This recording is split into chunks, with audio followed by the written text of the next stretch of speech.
बिलावल भुट्टो साहब के साथ करवाने जा रहे हैं। चीफ मिनिस्टर सैयद मुराद अली शाह साहब वो भी बहुत ही संजीदगी के साथ जितने भी हमारी ताजिर बिरादरी है उनके इशूज को संजीदगी के साथ ले रहे हैं।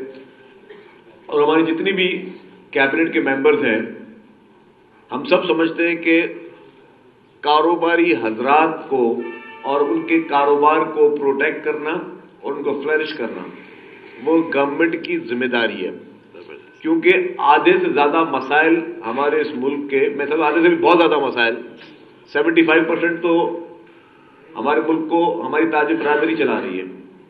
और वो इसलिए चला रही है, एक तो आप सबसे ज्यादा टैक्स आप देते हैं जिसकी वजह से हमारे मुल्क में थोड़ी बहुत जो भी अभी हम देख रहे हैं कि तरक्की की राह पे हम लोग गामजन हैं, वो ताजिर बिरादरी के टैक्स की वजह से।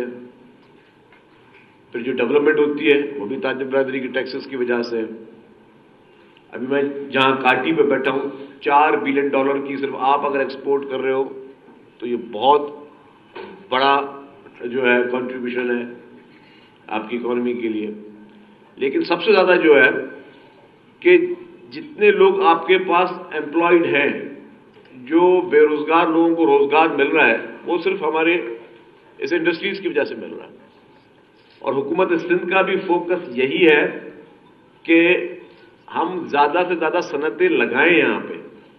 और दुनिया की हर कामयाब कौम और मुल्क की तरक्की का राज भी यही है कि सबसे पहले उन्होंने अगर सहूलत देनी है तो वो ताजिर बिरादरी को देनी है। अगर ताजिर बिरादरी को सहूलत दी तभी अनएम्प्लॉयमेंट पे काबू पाया जा सकता है। अगर हमारी बिजनेस कम्युनिटी ही कंफर्टेबल नहीं होगी तो फिर जाहिर है कि एम्प्लॉयमेंट के इशूज भी ज्यादा रेज होंगे, क्योंकि गवर्नमेंट सेक्टर में आप एक लिमिट तक लोगों को एडजस्ट कर सकते हैं, लोगों को रोजगार के मौके दे सकते हैं। असली जो बेरोजगारी का खात्मा करना है वो ताजिर बिरादरी की अगर खुशहाली होगी तो लोग बेरोजगारी से खात्मा लेंगे, चाहे वो बड़े सनतकार हो, बड़ी इंडस्ट्री हो या कोई छोटी सी दुकान हो। छोटी सी दुकान में भी लोग एम्प्लॉयमेंट करते हैं और बड़े से बड़ी जो हमारी सनत है और उसमें भी लोग एम्प्लॉयमेंट होती है। और फिर हमारे एक एग्रीकल्चर सेक्टर भी है। एग्रीकल्चर सेक्टर में हमारे पास जो हमारा किसान तबका है, जो हमारा मजदूर तबका है, उसकी भी बहुत बड़ी तादाद जो है हमारी रूरल पॉपुलेशन जो है वो ज़्यादा हमारे पास जो इंडस्ट्रीज है वो रूरल एरियाज में तो नहीं है। तो वहां पे भी जो बहुत बड़ा इंपॉर्टेंट सेक्टर है वो एग्रीकल्चर सेक्टर है, जहां पे हमारे लाखों रूरल पॉपुलेशन जो है उसका गुजर सफर सिर्फ और सिर्फ उस एग्रीकल्चर बेस से है, जो वहां पे किसान भी है, जो वहां पे मजदूर भी है। तो गवर्नमेंट ने हर चीज को तरजीह दी है। मैं शुरुआत आपने जो बातें की, मैंने एक एक बात को बहुत नोट भी किया और मेरे खुद भी यहाँ पे मेरे साथ मेरे स्टाफ आए, वो भी एक एक चीज को मिनट कर रहे हैं। लेकिन उसके बावजूद आपकी हर बात को मैं अहमियत देते हुए कहता हूं कि बिल्कुल हुकूमत आपके मामलात को हल करने में संजीदा है। मैं सिर्फ इंडस्ट्रीज की बात की कि मजीद इंडस्ट्रियल जोन्स होने चाहिए, मैं 100% से अग्री करता हूं। और आप देखेंगे इसकी एक्सपेंशन हो रही है। पिछले चंद सालों में सुपर हाईवे पे एक और नूरियाबाद फेज 2 शायद के नाम से, फेज 3 के नाम से जो है वो लॉन्च हुआ। अभी भी प्राइवेट बिजनेसमैनों को भी हुकूमत कह रही है कि आप आए, आप हमारे साथ फॉर्मूला में आए, गवर्नमेंट आपको सहूलत देगी। आप अपने इंडस्ट्रियल जोन खुद बनाना चाहते हैं बनाएं। लेकिन सबसे बड़ा मैं समझता हूं कि पाकिस्तान का सबसे बेहतरीन मॉडल जो है वो धाबेजी इकोनॉमिक जोन जो है वो आपके लिए, हमारी ताजिर बिरादरी के लिए वो बनाया गया है, जो कि state of the art economic zone बनने जा रहा है। और ये वाहिद इकोनॉमिक जोन है जो कि सीपैक के साथ मुंसलिक है। और आपको ये भी पता होगा कि अब IMF के बाद हम मजीद economic zone, special economic zone नहीं बना सकते।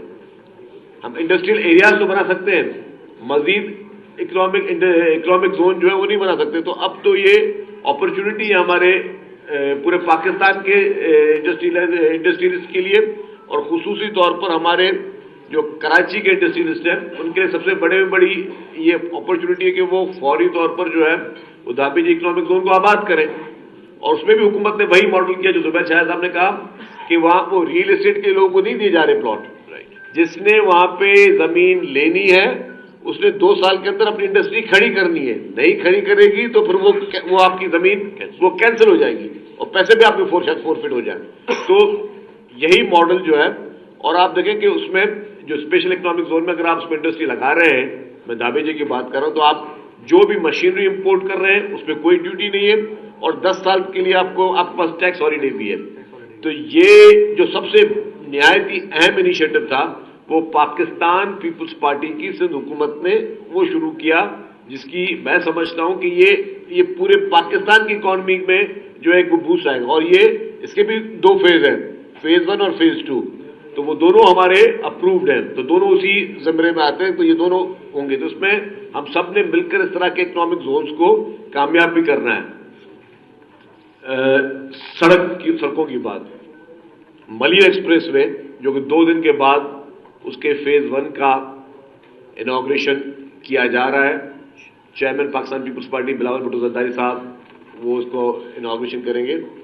ये कराची के शहरियों के लिए सबसे बड़ा और सबसे कीमती तोहफा है जो पाकिस्तान पीपुल्स पार्टी की हुकूमत सिंध ने दिया है।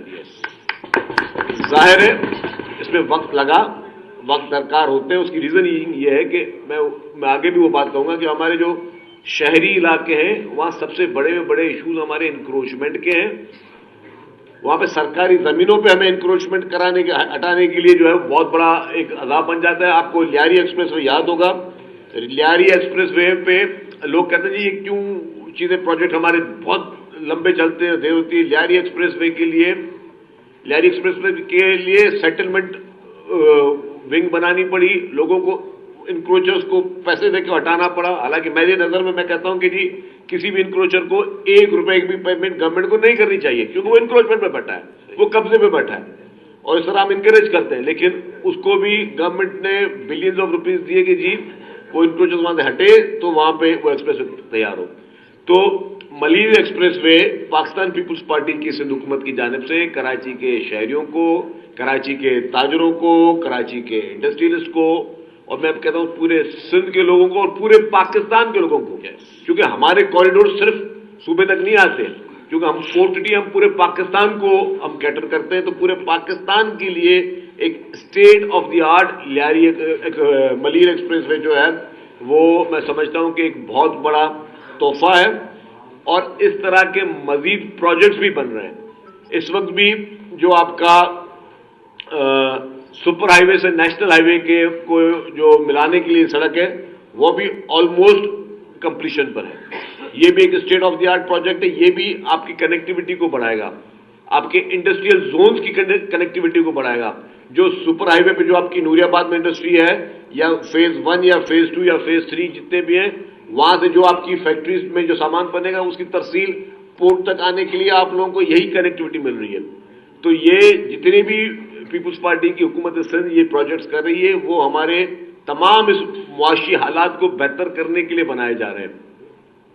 दूसरी बात, जाम सादिक ब्रिज और अभी येलो लाइन हमारी पीआरटी है।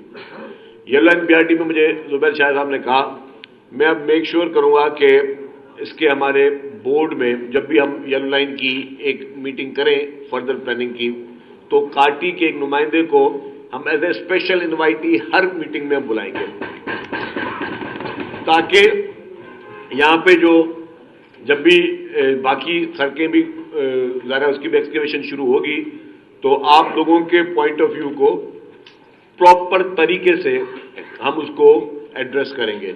जो जाम सादिक ब्रिज वो भी येलो लाइन बीआरटी का हिस्सा है।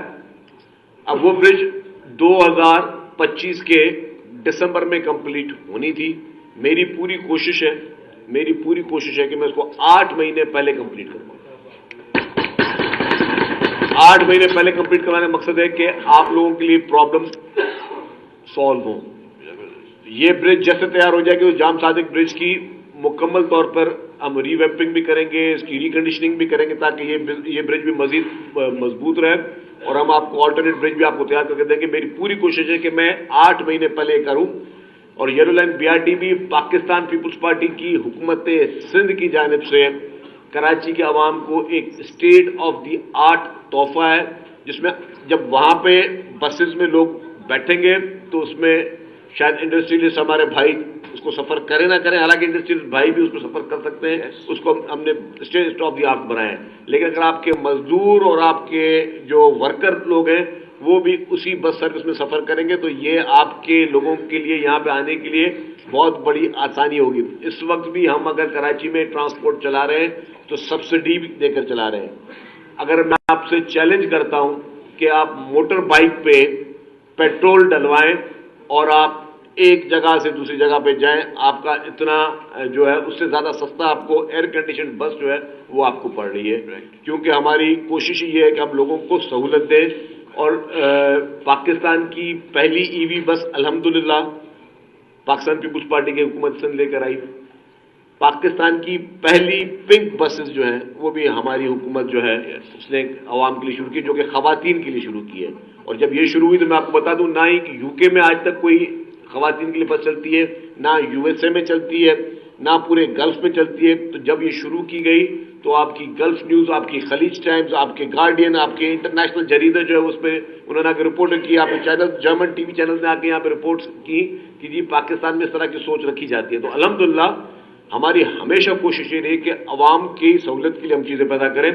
मेरे दोस्तों ने अंदर एक बात की, वो यहां पे नहीं की, मैं उसको थोड़ा वाज़ेह कर दूं। रेड लाइन बीआरटी की भी उन्होंने बात की कि उस पर डिले है, बिल्कुल डिले है। और वही डिलेज जो है मैं आपको वाज़ेह कर दूं कि वो डिले गवर्नमेंट की कोताही की वजह से नहीं है। At least Pakistan Peoples Party government की कोताही की वजह से एक दिन का भी डिले नहीं है। इसके मैंने टेक्निकल रीजन भी बताया, हमारे डेपोज के इशूज थे, फिर अभी हमारे यूटिलिटी की ट्रांसफर के इशूज थे। वो यूटिलिटी की ट्रांसफर के इशूज यहां पे आपके जब ये बीआरटी बनेगी तो आएंगे। अब इसीलिए मैं कह रहा हूं कि आपने अच्छा किया कि मैं समझता हूं कि हर चीज में खुदा ताला की बेहतरी होती है कि हम यहां पे आज आए हैं। मैं ये हमारे अपने ऑफिसर्स मेरे बैठे हुए उनको मैं नोट करवाऊंगा कि हर येलो लाइन बीआरटी की मीटिंग में आपको बुलाएं ताकि आप हमें सजेस्ट कर सकें। यूटिलिटीज की जितनी भी ट्रांसफर है उसके लिए बीआरटी लाइन के लिए ट्रांसपोर्ट डिपार्टमेंट जो है मुख्तलिफ महकमों को 100% पेमेंट एडवांस कर देता है कि जी आपको पैसा ही आप शिफ्ट करें। उनको शिफ्टिंग के प्रॉब्लम्स है। हम नहीं चाहते कि जो सड़कों पर ट्रैफिक का प्रेशर है वो मजीद प्रेशर यहां पे है और आप लोगों के लिए कोई यहां पे प्रॉब्लम हो। तो हमारी कोशिश यही होगी कि वो प्रॉब्लम आपको ना हो और जो भी चीजें हो, स्पेशली वो रूट्स जो कि आपके पास आ रहे हैं वो आपकी मुशावरत के साथ हो, आपकी मर्जी के साथ हो, ताकि हम उन चीजों को आगे चलकर लेके जाएं।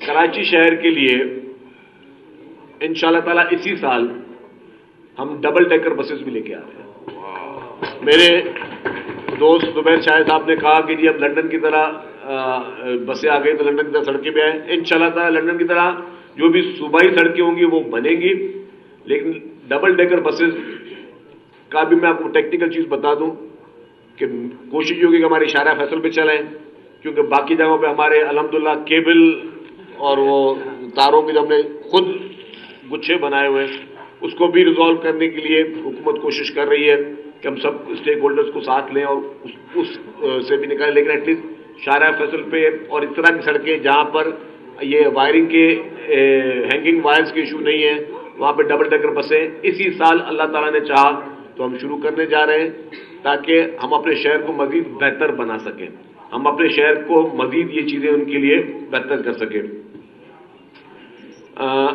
न्यू इंडस्ट्रियल जोन की एक बात रह गया था, मैंने आपको धाबी जी की बात की, लेकिन न्यू इंडस्ट्रियल जोन में मैं खुद आपसे वादा करता हूं कि आज की मीटिंग के हवाले से मैं प्रेसिडेंट ऑफ पाकिस्तान से और चीफ मिनिस्टर साहब से इनको मिनट करके इनको आपका मैसेज भी दूंगा।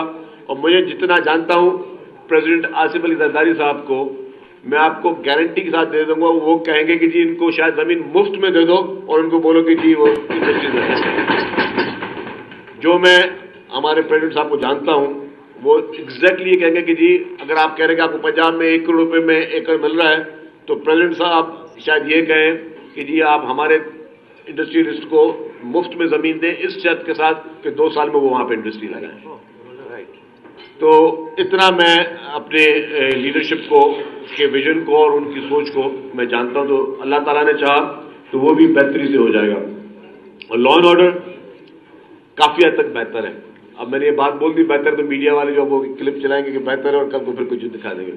देखिए जी, इस वक्त कराची में जो स्ट्रीट क्राइम का इशू है, अगर दुनिया के किसी भी मेट्रोपॉलिटन सिटी में आप चले जाएंगे दुनिया भर में, तो वो यही आपको इसी से कमोबेश किस्म के इशूज नजर आएंगे। जिस तरह जुनैद साहब ने कहा कि हम इसको किस तरह पेश करते हैं, आप दुनिया के किसी भी इंटरनेशनल न्यूज उठा लें, मैं आपको बताऊं कि जी यूके में जो स्ट्रीट क्राइम है ना, उसके मुकाबले में मैं कोई मिसाल नहीं दे रहा, कोई कंपैरिजन करना ना शुरू कर दे या मेरी ट्रोलिंग ना शुरू कर दे, बराए मेहरबानी कर भी दे तो कोई बात नहीं, हम लोग आदी हैं, लेकिन जितना वहां पे आप सड़क पे वॉक तक नहीं कर सकते, हाँ, छुरियां लेकर कितने आपके पाकिस्तानी यहाँ जो बच्चे यहाँ वो जो पढ़ रहे हैं सबके साथ जो है मगिंग हुई और इस तरह के इश्यूज हुए कि आप वॉच नहीं पहन सकते, आपको हाथ में कोई घड़ी नहीं पहनते, मोबाइल आप तो आपसे छीन के चले जाते हैं, साइकिल सवार आते हैं और वो बाकायदा, और वहां पे उतने एक्शन भी नहीं होते, लेकिन इश्यूज हैं, ठीक है ना। हम नहीं कहते कि हमारे पास आइडियल है, लेकिन जो पहले यहाँ पे इश्यूज थे कि 10-10 दिन जो आपकी फैक्ट्रियां बंद, 3-3 दिन की हड़तालें, 4-4 दिन के सोग, जलाओ घेराव भत्ता, ये सारी चीजें अल्हम्दुलिल्लाह इससे कराची अभी पाक है, और अल्लाह ताला ने चाहा तो आइंदा भी जो है इस चीज में मजीद बेहतरी आएगी। तो लॉ एंड ऑर्डर पे मैं ये कह दूं कि हमारे पूरे दुनिया को मैसेज दें कि जी हम महफूज जगह पर हैं, यहाँ पे लोग कारोबार करें, और जिस तरह जुनैद साहब ने कहा कि हम अपने ही मुल्क में या अपने शहरों को गंदा करके ना पेश करें, हम पॉजिटिविटी को भी दिखाएं। मेरी गुजारिश होगी कि जिस तरह काटी के प्रेसिडेंट साहब ने कहा, आप सब लोग भी, आप खबर भले दें लेकिन ये खबर नहीं है।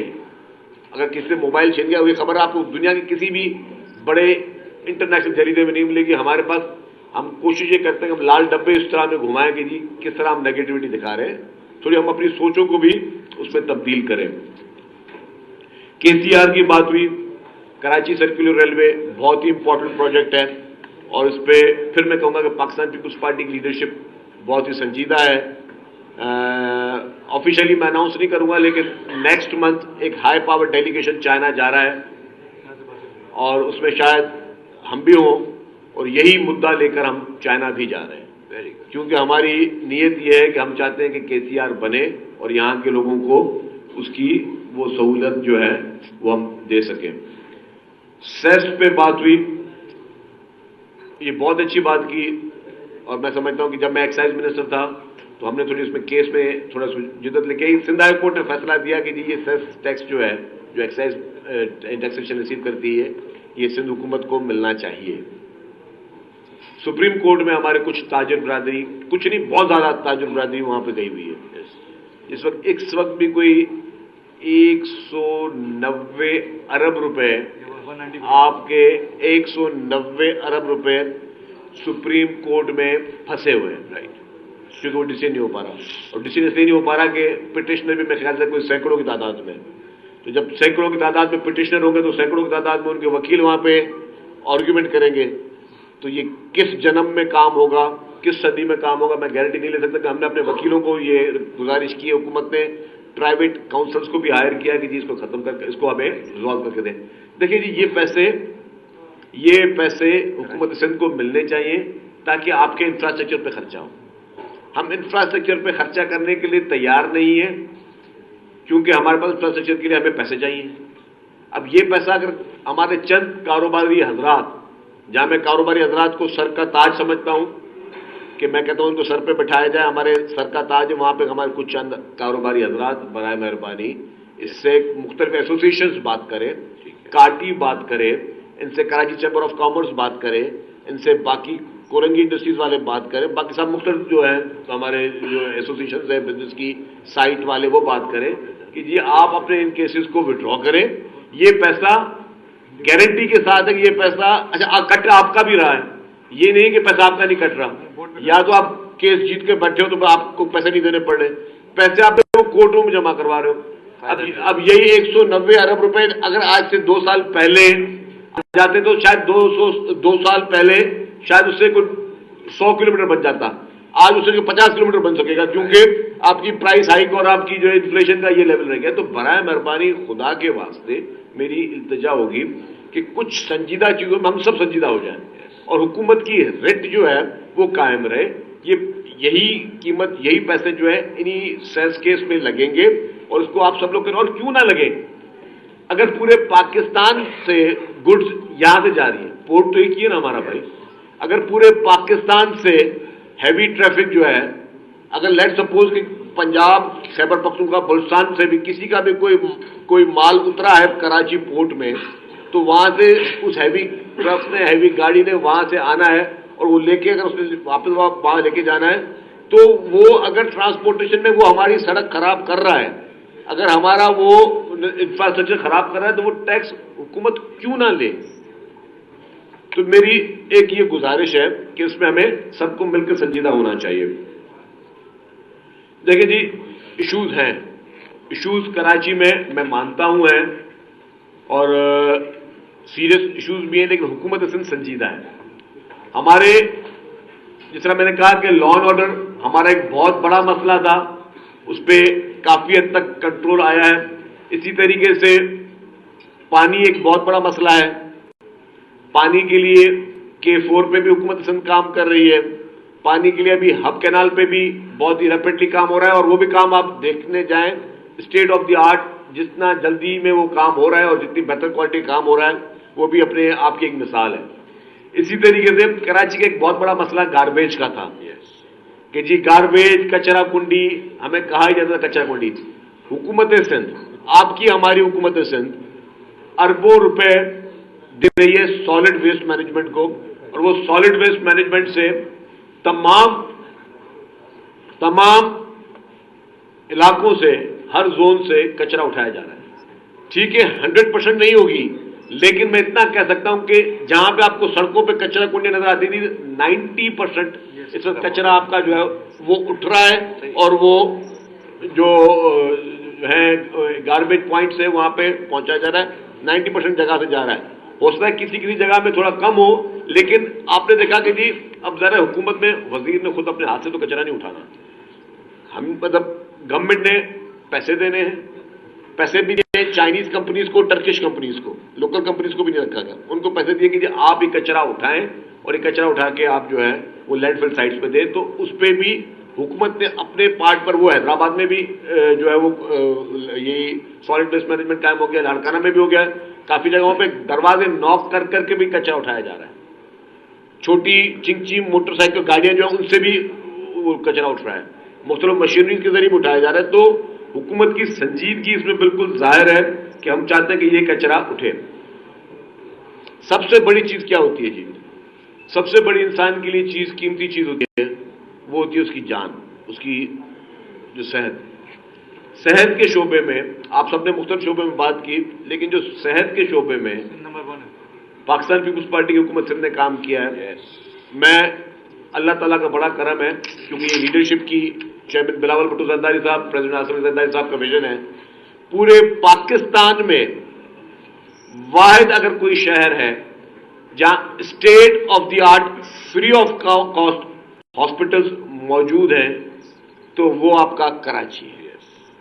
आपका कराची, हमारा कराची, जिसमें एनआईसीवीडी के यूनिट्स इतने हैं, चेस्ट पेन यूनिट्स भी बनाए, एनआईसीवीडी की हॉस्पिटल भी बनाई गई और फिर कंटेनर्स के जरिए भी चेस्ट पेन यूनिट बनाए गए कि खुदा ना खासा अगर किसी को चलते हुए कोई दूर है हॉस्पिटल से, उसको अचानक चेस्ट पेन होता है तो वो जाके चेक करा ले कि जी मैं अपनी ईसीजी करवा ले कि खुदा ना खासा हार्ट अटैक तो है या नहीं है, और अगर हार्ट अटैक है तो फौरी तौर पर उसको वहां पे इब्तदाई तिब्बी इमदाद मिल जाए। इसी तरीके से SIUT state of the art hospital आपके पास है। साइबर नाइफ, इसी तरीके से चिल्ड्रन हॉस्पिटल आपके पास state of the art hospital है। साइबर नाइफ जो आपकी हॉस्पिटल है, वो साइबर नाइफ जो आप पूरी दुनिया में चले जाएं, 11 मुल्कों में साइबर नाइफ इस वक्त चल रही है, 11 मुल्कों में, और 11 मुल्कों में जहां जहां साइबर नाइफ चल रही है वहां पर $50,000 से लेकर $1,00,000 में इलाज होता है। और दुनिया में वाहिद मुल्क है पाकिस्तान, दुनिया में वाहिद मुल्क है पाकिस्तान जहां पे साइबर नाइफ मुफ्त में इलाज हो रहा है। और वो सिर्फ मुफ्त में इलाज जो है कैंसर का सिर्फ कराची के शहरियों के लिए नहीं हो रहा है, सिर्फ सिंध के शहरियों के लिए नहीं हो रहा, पूरे पाकिस्तान से लोग आ रहे हैं मुफ्त इलाज कराने के लिए, ईरान से, अफगानिस्तान से, आपकी नेबरिंग कंट्रीज से लोग जो है वो भी मुफ्त इलाज कराने के लिए आपके साइबर नाइफ में आ रहे हैं। तो मुझे ये बताएं, गंबट हॉस्पिटल जो है आपकी सिंध में बनी हुई है, स्टेट ऑफ द आर्ट, जहां पे लिवर और लंग्स का ट्रांसप्लांट फ्री ऑफ कॉस्ट हो रहा है।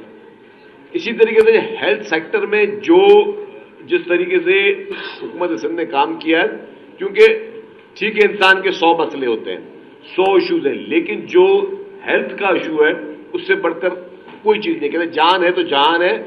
और मैं आपको एक बात बताऊं, क्योंकि ये बात मैं पहले 10 दफा कह चुका हूं, मीडिया में लोगों ने देखी भी है, आप लोगों से पहली दफा मेरी इंडस्ट्री से बात हो रही है। मेरा ताल्लुक हैदराबाद से, हैदराबाद का रूरल एरिया टंडो जाम, जहां का मैं शहरी हूं। सुबह को 4, साढ़े 4 बजे मुझे हुआ हार्ट अटैक, और बहुत सीवियर किस्म का हार्ट अटैक था। मुझे तो चला भी नहीं जा रहा था, होश भी नहीं था। मैं फुल जो है पसीने में और चेस्ट पेन में, मेरे स्टाफ मुझे लेके गया सुबह को 4, साढ़े 4 बजे एनआईसीवीडी हैदराबाद में, और गुजारा वो 10-15 मिनट का रास्ता था रूरल एरिया से। जब मैं वहां पे गया, मैं हैदराबाद का एमपीए भी हूं, उस वक्त मैं मिनिस्टर था, ये 2 साल पहले जनवरी की बात कर रहा हूं। उन्होंने देखा कि मैं वहां पे इलाज कराने आया हूं, उन्होंने कहा पहले वेट करें, एक और पेशेंट है, फिर उसको ले जाएंगे ओटी में।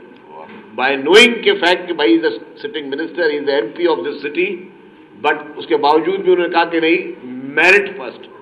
और उसके बाद अल्हम्दुलिल्लाह उन्होंने मुझे वहां पर खैर स्टंट डले, मेरी आर्टरीज जो है 95% बहुत थी, स्टंट डले, और मुझे भी उन्होंने उस वक्त फ्री ऑफ कॉस्ट इलाज करके दिया।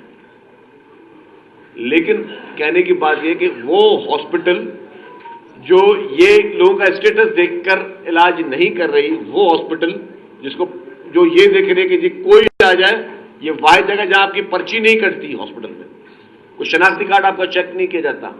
पूरे पाकिस्तान से लोग इलाज करवाने के लिए जो है आप देखेंगे यहाँ पे कराची में आ रहे हैं, और आपके साउथ पंजाब और बलूचिस्तान के ज्यादातर लोग जो है वो सखर एनआईसीवीडी और सखर के उन हॉस्पिटल में जा रहे हैं, चिल्ड्रन हॉस्पिटल में और एसआईयूटी में जा रहे हैं। तो ये सबसे बड़े में बड़ी जो खिदमत है ना, सबसे बड़े में बड़ी खिदमत, वो इंसान जात की जान की परवाह करना, वो पीपुल्स पार्टी का पहला जो हमारा एक प्रायोरिटी है, that is the health sector. अल्हम्दुलिल्लाह इसमें आप हमारे कराची के इंडस्ट्रियलिस्ट, हमारे दोस्त पूरे पाकिस्तान में ठोक बजा के कह सकते हैं कि यस, हेल्थ सेक्टर में हमसे किसी का मुकाबला अल्हम्दुलिल्लाह नहीं है, और हम कोई मना भी नहीं कर रहे, और हम कहते हैं पूरा पाकिस्तान आके इलाज जो है वो हमारे पास से करा के जा रहा है।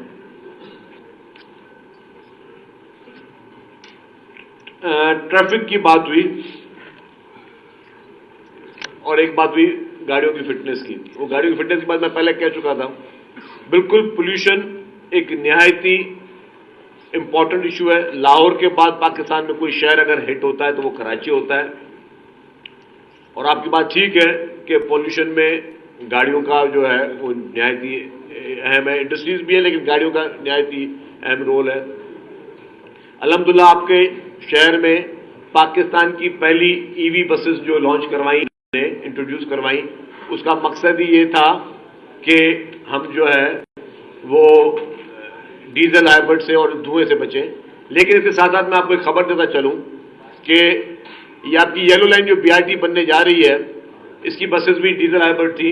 हम वर्ल्ड बैंक के साथ ये प्रोजेक्ट कर रहे हैं, और हमने इनको कहा है कि जी अब इन बसेस को भी हम ईवी बसेस बनाने जा रहे हैं, ताकि हम मजीद भी अब जो भी प्रोक्योरमेंट करें, कोशिश करें उसको भी ईवी को करें। और उसके साथ साथ अभी हम कराची में ही ईवी टैक्सीज स्टार्ट करने जा रहे हैं, और ईवी टैक्सीज शुरू करने का मकसद भी होगा कि जो गाड़ियां चलें वो भी ईवी में चलें।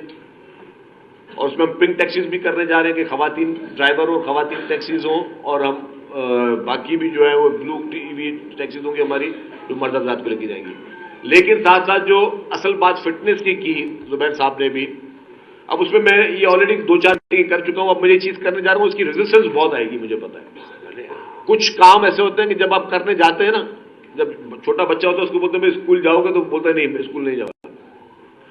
हम भी कभी शौक में बचपन में स्कूल में नहीं, कोई शौक से तो नहीं जाते थे। तो आजकल के बच्चे अच्छे स्कूलों में पढ़ते हैं तो वो शौक से जाते हैं, तो हम लोगों को तो स्कूल में 3-3 घंटे लाइट भी नहीं होती थी, फिर भी पसीने में पढ़ना पड़ता था। तो शौक से कोई काम नहीं करता। लेकिन अब हम सख्ती करने के लिए हमने फॉर्मूला तय कर लिए हैं। हम गाड़ियों की फिजिकल इंस्पेक्शन पे सख्ती कर रहे हैं। उसके हमें बहुत गालियां खानी पड़ेंगी, लोग मुखालफतें भी करेंगे। लेकिन देखें जी, लोगों के चाहने या ना चाहने से हुकूमतें जो है अपने फैसले नहीं बदलने चाहिए। ठीक है, डेमोक्रेसी है, लेकिन हुकूमतें भी समझती हैं कि कौन सी चीज हमारे मुल्क के लिए बेहतर है। ये कोई जस्टिफिकेशन नहीं है। मुझे पता है कि इसमें बहुत ज्यादा मुझे रेजिस्टेंस आनी है। आपको एक मैं बात बताना चलूं, और मैं थोड़ा अपनी नाकामियां भी बताऊं कि ट्रांसपोर्ट महकमा यह था कि गाड़ियों की जो होती है फिटनेस, उसके लिए पूरे सिंध में सिर्फ 2 इंस्पेक्टर थे। अब सोचो 2 इंस्पेक्टर जो है उसने पूरे सिंध में गाड़ियों की इंस्पेक्शन करनी है। फिर अभी हमने पब्लिक सर्विस कमीशन में 20 लोग और मिल गए। मुझे पता है 20 लोग भी नहीं कर सकते ये काम। अब जैसे जुबैर साहब ने कहा कि हम पब्लिक प्राइवेट पार्टनरशिप में कोई मॉडल लेके आ रहे हैं कि शायद उसमें हम 3S जितने भी शोरूम्स हैं मुख्तलिफ कंपनियों के पाकिस्तान में, कराची में, सिंध भर में, उनको सबको हम ऑथराइज करेंगे कि जी यहां पे जो भी गाड़ी हो, अगर फिजिकल फिट होगी गाड़ी तो सड़क पे आएगी। वरना होता क्या है, जिस तरह जुनैद साहब ने कहा कि गाड़ियों की जो ज़बून हालत गाड़ियां वो हमारे पास चल रही होती है, हैवी ट्रांसपोर्ट खासतौर पर। और फिर क्या होता है कि जब हाईवे पे देख रहे होते हैं एक्सीडेंट, तो जरूरी नहीं है कि सर कोई गलती से एक्सीडेंट हो रहे हो। पता चला कि गाड़ी की कमान ही टूट गई और उसने आगे वाली गाड़ी को मार दिया।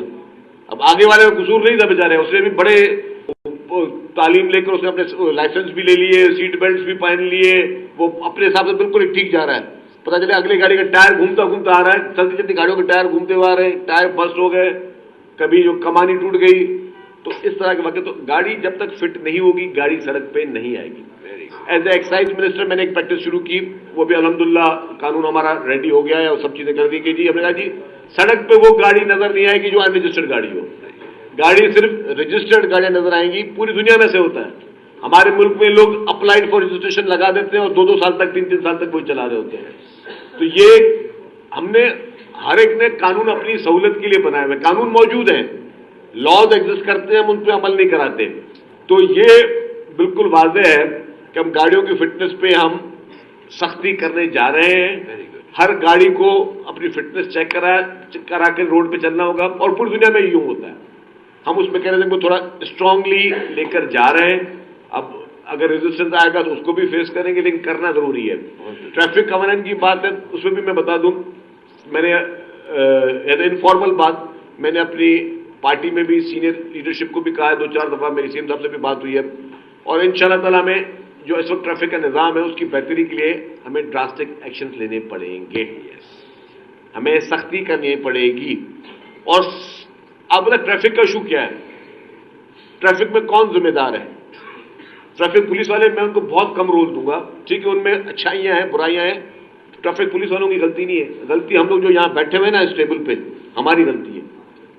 हमें किसने कहा है कि गाड़ी चलाओ और जब लाल बत्ती जल रही हो तो ट्रैफिक सिग्नल तोड़ना हो? उसमें भी आ रहा हूं मैं। किसने हमें कहा है कि जी कि रेड लाइट पे हमें सिग्नल तोड़ना है?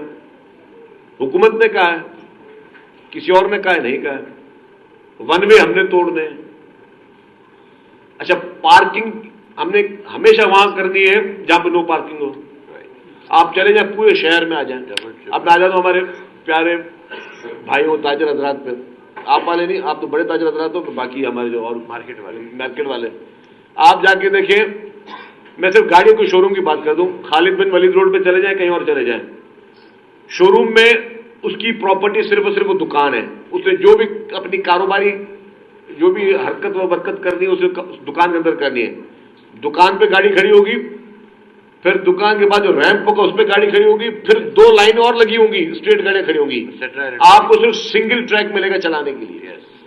ओ भाई खुदा के बंदे कि आप कैसे कैसे कैसे कर सकते हो? ये दुनिया के कौन से मुल्क में आपको ये परमिशन मिलती है कि आप इस तरह वायलेशन करो? हमारे जितने फुटपाथ हैं उसमें मोटरसाइकिलें खड़ी हुई हैं।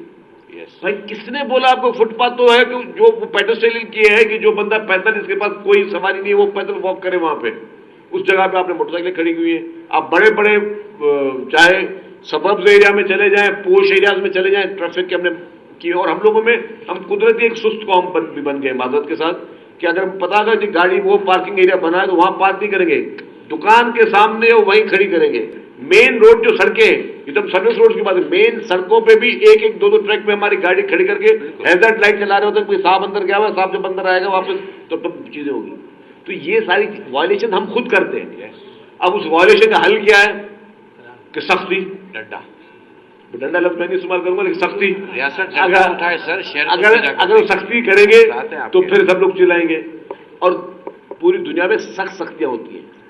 आप किसी और मुल्क में चले जाएं, अगर आपने कोई इस तरह की वायलेशन की तो गाड़ी आपकी इंपाउंड और 6 महीने तक जो है गाड़ी बंद। और आपको भी बोल देंगे कि भाई कि 5-6 लाख रुपए आपने भी जुर्माना भरना है। लाइसेंस पे पॉइंट करते हैं, लाइसेंस पे पॉइंट, लाइसेंस कैंसिल हो जाते हैं। हमारे पास, हमें ट्रैफिक महकमे को भी बेहतर करना है, उसकी अशद जरूरत है।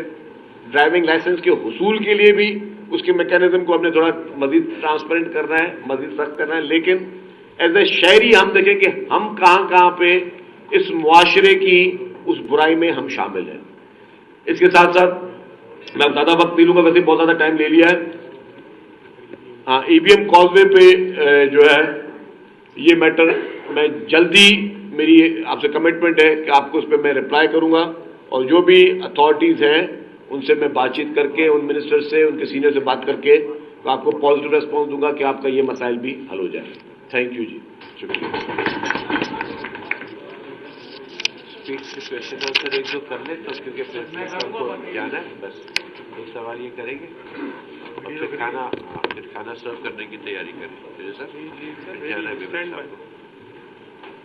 सर, मेरी सबसे पहले रिक्वेस्ट करूंगा श्री बिना मेहमद साहब के लिए बहुत सारी तालियां होनी चाहिए के साथ अपने कुछ अंदाज में जो है अपने ख्याल का इजहार कर रहे हैं। हम पहले वोट ऑफ थैंक्स ले लेते हैं, फिर इसके बाद क्वेश्चन क्योंकि जो सकीन साहब उसे कंटेक्ट करेंगे और फिर इसके बाद जो है हमारे मौजूद मेहमानों जो है वो लंच दिया जाएगा। तो मैं रिक्वेस्ट करूंगा वोट ऑफ थैंक्स के लिए एजाज मशीर साहब, सीनियर वाइस प्रेसिडेंट, कि आप सबका शुक्रिया अदा करें। एजाज मशीर साहब।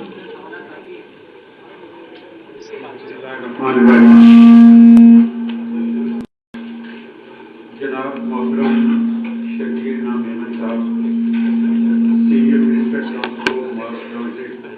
कमीशन, सर आपको हम पार्टी में वेलकम करते हैं।